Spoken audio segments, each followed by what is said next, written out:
change a little something. I'm gonna try on these quick turnarounds to try and get me the night before, because this is insanity what I'm trying to do here. It's not football. I have a week. It's not your fault. It's my fault. And it's not because we're losing or we lost. And it just,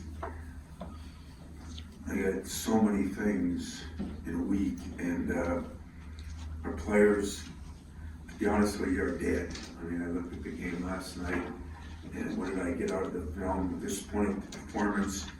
First half, we were very good defensively, or offensively, not as good defensively. Second half, we're very, very good defensively, not as good offensively.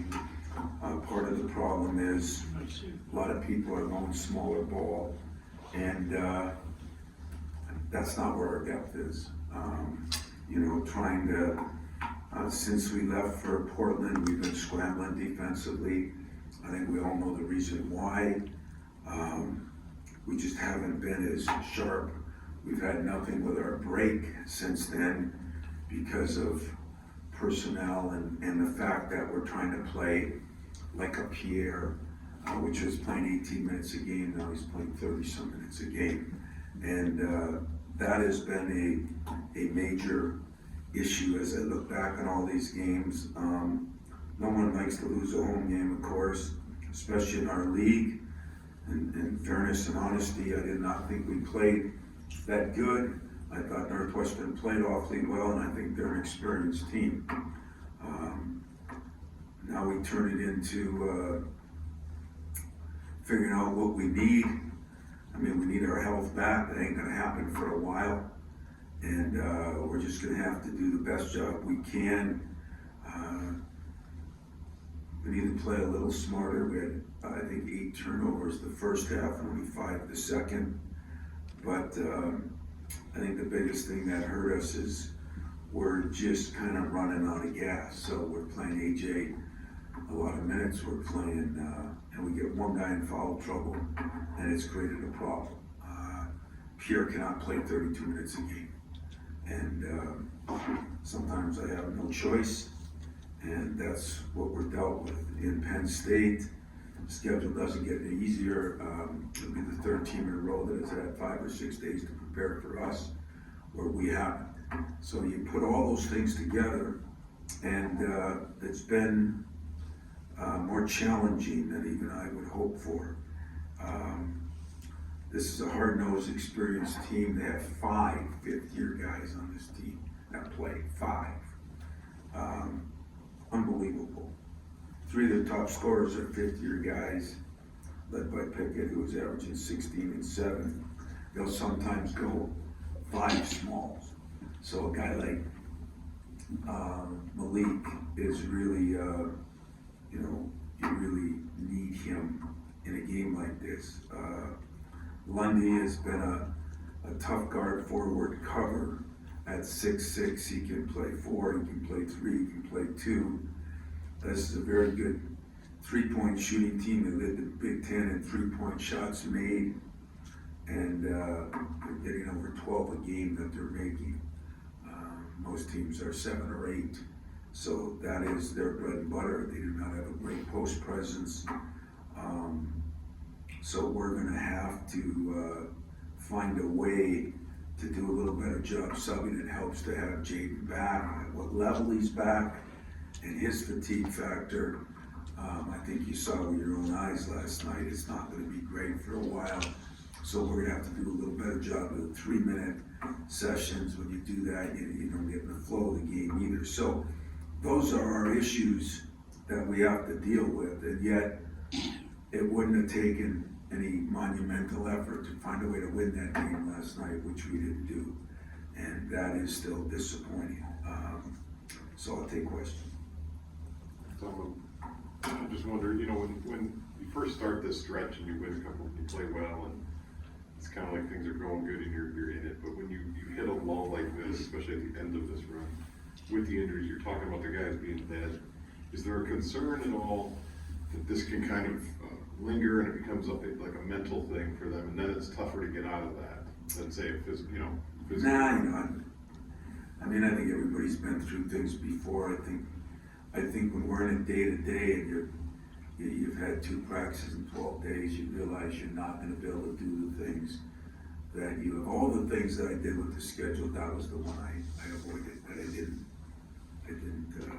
look at, you know. And all of a sudden, we're trying to get Pierre ready, we're trying to get Monty to do different things, we're trying to get a couple of our freshmen to play, and even to the fact where if we play, like if we play Trey and AJ together, AJ's never played a second at the 2. And so now all of a sudden some things got screwed up last night when we did that. And so, I mean, there are things that they should happen. You know, you shouldn't be in this position. And we were with 2 key guys. I don't think it was that we were low to start with. We were playing real good basketball, really good offensively, really good defensively. And we fought through it out there. We actually did a hell of a job even against Alabama. But then I think the number of minutes started adding up, and we struggled as we got back, and I think you saw it at Notre Dame. It was a complete letdown of just fatigue in our guys. And you say, well, that's the schedule. No, it wouldn't have been the schedule if it wouldn't have been the guys we lost. Then we would have been able to put everybody together and kind of give guys, you know. I said I think we played Pierre 38 minutes one game, 36 minutes. I mean, it's just not possible to happen right now. And so that's nobody's real fault, just some of the cards you dealt, but you had to schedule the travel and the lack of prep days. That might have been one thing that I did not kind of be aware of. I've already talked to KP about it, and we were dealt those weird cards, you know. It was the one year we had the ACC Challenge and the Big East Gavitt games and the aircraft and the 2 trips to California. So no, I don't worry about it taking on the whole year. I think we got to win some games in here, and you know, we're about to play what from the 11th. What's the date today? Today's 5th. So we play on the 7th. So 11th to the 7th. What is that? 28 days. We'll play 9 games in those 28 days plus traveling, and then from the 7th to January 4th, we'll play 4 games in 26 days. And, you know, that's how screwed up this whole thing is. Part of it is playing the Big Ten games early. Part of it is everybody wants to play these events, meaning the 3-game events, which we're going to relook at that too. Not having control of our schedule. You know, when you try to make a schedule up, and it sounds like a big excuse, but really I don't give a damn. I'm just telling you the truth. When you try to make one up and you've got 3 days scheduled for the Big Ten ACC Challenge, you have to leave open Monday, Tuesday, Wednesday. Well, if you play on Monday, then you could have scheduled some other games later on. If you think you're going to play on Wednesday and you really don't know, then you can't schedule games earlier, so then you end up with games in between. You do that with the Gavitt games, and you give them a couple days, and you just got all these problems, you know. That's why I love football, you know. I mean, if you go crazy, absolutely insanity, you might play Friday night instead of Saturday. And but you know what your weeks are like, and ours this time were really tough, compounded with the travel, compounded with the injuries. We're reeling a little bit right now, but no, because I know this is a better team than I thought. Once we get just normal practice time would have helped a lot in this last day. And you know, we went to Notre Dame. They're sitting there for 5 days. Played a home game, sitting there 5 days. We had Northwestern. They're sitting there for 5 days, 6 days. go to Penn State. They've been sitting there since last, I think, Friday. So that too makes a difference. So you get one more before you get this stretch that's a little bit kinder. I'm wondering is there a message of get through this with grit and you'll feel a whole lot better for 3 weeks? Yeah, that's about the exact message at 8 o'clock this morning. We tried to give our team. You know, which is another thing about this. So you play a game last night and, you know, we worked till late and then, you know, we have to have a meeting at 8 o'clock in the morning because you have to take care of that game and then move on to the next one, which we gotta do this afternoon. And I'm trying to get my radio show in tonight. So, you know, it's been a challenge in dealing with that, but that's exactly the battle cry. We gotta all rally around, we gotta go play our butt off against a very good team who's playing well. And then we get a little more human, you know, we got a game here, although then we got finals. But it gets a little more human, you know. Tom, you look at how much less that's getting changed because of foul trouble and where you are with depth. I mean, is that something you emphasize even more to these guys? And maybe Tyson, you look at his fourth foul, contesting a dunk, you know, about making choices like that. I look at the fourth foul, I thought it was a terrible call. I mean the one after that. Yeah, Yeah. he's gotta be smarter than give up a layup before you give up, because we just don't have the bodies, you know, but then you're telling a guy to play aggressive and smart, and as fatigue sets in, you know, you don't do as good a job of that. But I thought Monty's like second foul, there was no reason, it was on the baseline, it was probably, you know, some of you might have thought they didn't have a post presence, and he pushed the guy. I mean, it was insanity, and so I think you make those mistakes when you are more fatigued. But foul trouble, you know, you talk about injuries, but foul trouble's like an injury, you can't play. So we played Tyson quite a while with 4, but you don't play the same, you know. So foul trouble definitely caused some problems. We were up 7, and one time Monty went out, and he went out, and you know, we just are not as good without those guys in.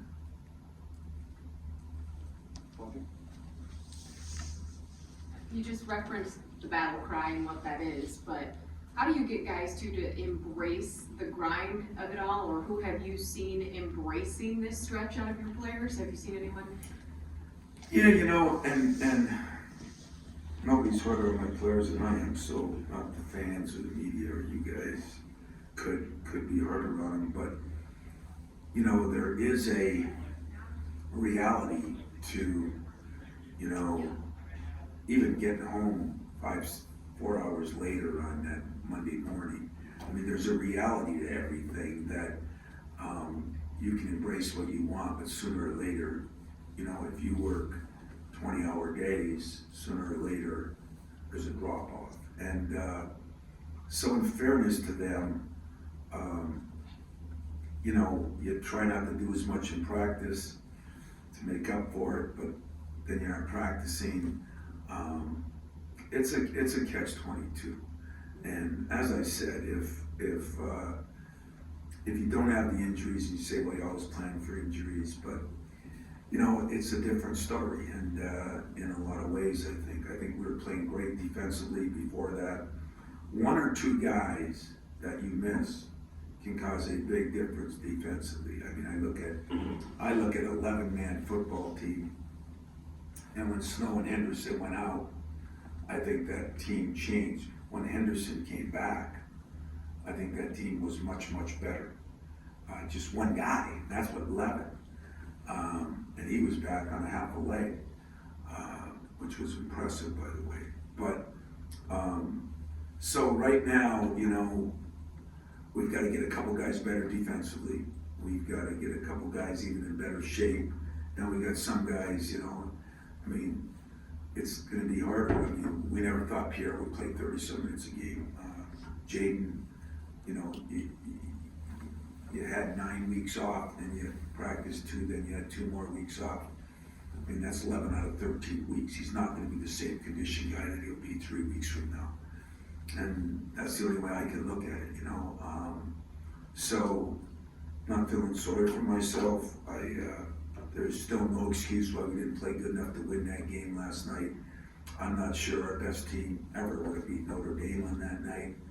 And so I'm still cool with my game off and my this or that. Yeah, I don't look at it like this is gonna run through the season this way. I really not. I just wish that we could get a couple guys to play a little better defensively. I think that would help a lot, and get some practice then. How is Jaden today? You know, he was fine. Foot-wise, he was fine. Conditioning wise, I don't know if you saw him, but Jaden Akins is probably the best live wire I got. I mean, he's never, and that one time he ran by our bench and he couldn't even, and I thought he sucked it up better than I thought he might have, because we had to play in one stretch kind of long. That's when Tyson got in the foul trouble, and we had some things to deal with. But physically, foot-wise, thank God he's great. Physically, conditioning-wise, he's a work in progress.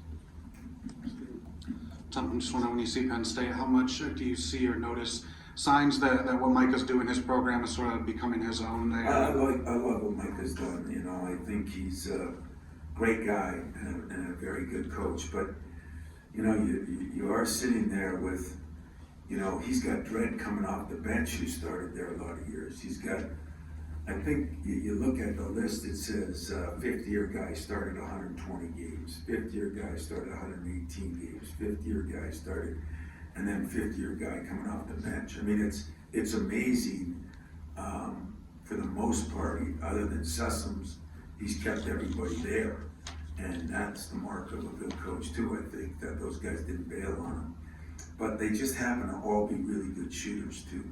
I mean, and they've been good shooters and they've just gotten better and better and better. So I'm really impressed with the job he's done. Just like I've always been impressed with the job Chris has done. You look over there and they lost two guys, one to North Carolina, one to Duke. That would have been fifth-year seniors for him. And he's got a good team. He's got a good team that plays hard and changed his philosophy a little bit. And I think it's, those guys don't realize how hard it is to get programs going. And I still think that Micah's doing a great job where he's at. And he's going to lose a lot this year, but he's done a great job where he's at. Is Garden against that idea of like a Michigan State coming in there for them, young program, trying to get their foot in? They see a Michigan State maybe hobbling, that they're going to be up for this game. Is that part of your message at all? Just guarding against that aspect? Sure. I don't know if guys realize that as much as they used to in the good old days. I think nowadays we're a more selfish society and selfish group of people. I don't think anybody looks at, like one of the battle cries they beat us here last year. I'm not sure that matters as much to kids anywhere, football, basketball, anywhere, which is sad. But anytime Michigan State comes in there, yeah, we're still a named program, and I'm sure that that is their way to try to make their program. And he's done a good job with that. We don't have many big games in December, but you use the term reeling. How big is this game in terms of your team's confidence? I don't look at it that way, win, lose, or draw. I mean, I think we got to find ways to win games, but the confidence, there's a reality to it. I mean, players know what we got every day. Players know what we're going through every day. Our players know what they feel. So the outside doesn't understand it, just like Jim Bam's probably a lot smarter than me, because at the end of the day, does anybody know who we played, or does it really matter? It's as one of my former assistants says, there's a left column and there's a right column, and that's all that really matters. If you play bad and you win, it's better than if you do anything else. And so I'm not worried about a team reeling. I if anything else, else, I think this solidifies that when you are struggling a little bit, all the little things you have to do even better. So I think it does the opposite. I think it makes you refocus in on all the little things that are important, both as a coaching staff and as players, and we all gotta get together on that. But we played in enough big games, we played well enough in big games, we've won some big games. I think we know where this team could be. I also think we saw what can happen if we don't play at a level that we need to play at. And I think if Nebraska beating Creighton at their place badly last night doesn't show that, just what I said in that first press conference over here, it's gonna be a wild year, because there's gonna be a lot of this and that, and it's happening everywhere. And at least there's some reasons for ours that we've gotta get fixed.